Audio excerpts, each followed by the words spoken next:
Bonjour à toutes et à tous, je suis ravie de vous retrouver pour À la Une. Tout de suite, les titres de ce mercredi 10 avril. C'en est trop pour Joe Biden. Benjamin Netanyahou commet une erreur à Gaza. Je ne suis pas d'accord avec son approche de la guerre. Ce sont les mots forts de Joe Biden. Le président américain durcit le ton à l'encontre d'Israël. Les Israéliens doivent appeler un cessez-le-feu. Ils doivent autoriser un accès total à la nourriture et aux médicaments. Il n'y a aucune excuse, a-t-il déclaré. On voit ça en détail avec Bilal Tarabé. Aujourd'hui, les musulmans du monde entier célèbrent l'Aïd el-Fitr, la fin du mois du jeûne du Ramadan, sur l'esplanade des mosquées à Jérusalem. Et c'est dans ce contexte que les relations commerciales se tendent entre la Turquie et Israël. On va en parler dans l'Info Éco avec Christophe Dansette. Bonjour Christophe. Bonjour Pauline.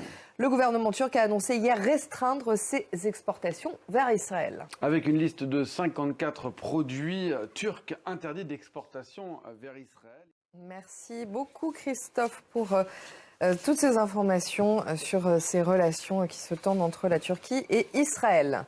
La vaste réforme de la politique migratoire à présent se joue aujourd'hui à Bruxelles après 3 ans et demi de discussion. Débat présenté par Caroline de Camaret, rédactrice en chef Europe de France 24, et Valérie Gasse, chef du service politique de RFI. Les Sud-Coréens ont commencé à voter pour élire leurs députés. Mais derrière ce scrutin se cache en fait un vote pour ou contre le président conservateur élu de justesse en 2022. Merci Chloé, vous étiez en direct de Séoul. On va bien sûr vous retrouver tout au long de la journée pour suivre l'évolution de ces élections législatives.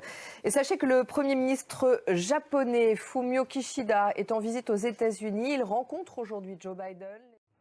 On reste aux États-Unis avec cette décision inédite. Les parents d'un lycéen qui a tué 4 élèves en 2021 dans une fusillade ont été reconnus coupables d'homicide involontaire.